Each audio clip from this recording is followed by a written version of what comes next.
Bonjour, Kinamagi and Nene Ireland Dijnikas, and welcome to this new episode of Support Coach Television.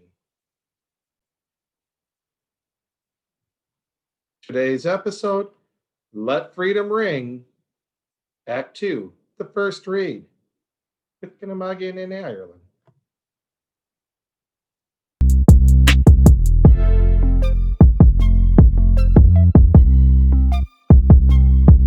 We begin today's episode by looking at suffixes. Last week, we looked at prefixes, letters added to the beginning of a word to change the meaning. Now, a suffix is an affix added to the end of a root word that changes the meaning of a word. Many English suffixes come from Latin and Greek. Knowing these suffixes can help you understand unfamiliar words. For example, we have meant, the state of. So the state of embarrass is embarrassment, or the state of being embarrassed. Examine plus ation or shun, the result of or the action of. So examination is the act of examining or looking closely. ITY added to a root word like real and would be the state or condition of being real. The Greek suffix IZE, actual plus IZE, to make actual or real, actualize. You'll notice that some of these suffixes are common in some of our spelling words. So it's important to know that IZE, it makes that eyes sound. It's not ISE in actualize. And the shun in many words is TION, although there are some other examples.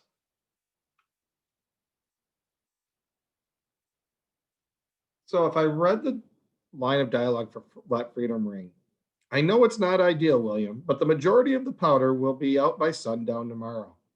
If you're not sure of the meaning of majority, look at the chart for the meaning of the suffix ITY.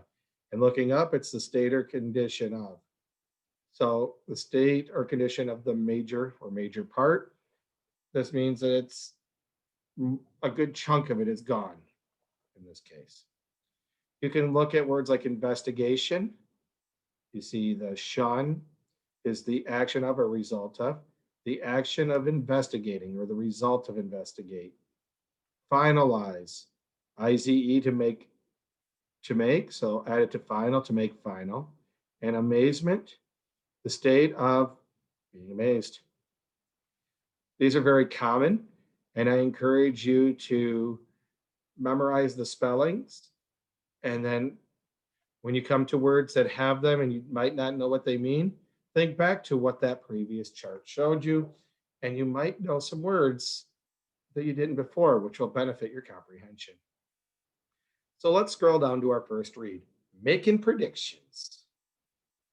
Make a prediction that you're going to listen to me read this. A prediction is a guess that you make about what will happen next in a story. As you read or watch a play, you can predict how events will turn out and how characters will behave in future scenes.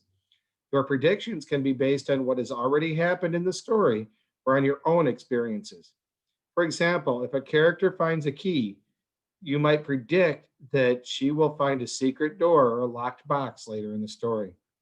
Making predictions can help you understand a character's actions and analyze the structure of a story. You can change your predictions as you read and learn new information. A huge part of making predictions is your personal experiences. If you notice that every time you find a key, you find a treasure box in your real life, when a character finds a key, you're going to immediately jump back to what you know and say, well, every time I find a key, there's a treasure box. I bet you this character is going to find a treasure box. That's kind of the role of personal experience, which is so huge in understanding reading. It's just a natural part of who we are. So let's try it. We're going to read the following dialogue from a play. And as I read, I want you to think about making a prediction about what might happen in the next scene. So let's go ahead and do that.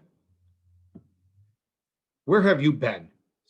Scooter was about to tell me the password when he got a phone call. After he hung up, he said he couldn't remember. And then he just laughed. Who called him? I don't know, Mona. No, something funny is going on here. Scooter said it was his brother on the phone, but he doesn't have a brother. I don't know. Mona leaves in a huff. All right, so what do we think might happen in the next scene? Now, that's going to depend a little bit on your personal experience. Um, we might note that Connor was nervous. So maybe in the next scene, Connor's going to go see Scooter and tell Scooter about what just happened. Or maybe Mona is going to go find Scooter and force him to tell the password. Let's see what's down here. Scooter, what's going on? Why'd you leave? Connor told me not to tell you the password. So if your prediction was that, then awesome. Good job. So your next step on this is to return to the Google Classroom and watch the full text. During this reading of the full text, I want you to think about the orange boxes and then be able to come back on page 263 and fill out the predictions chart or complete that Google form that will be created for this page.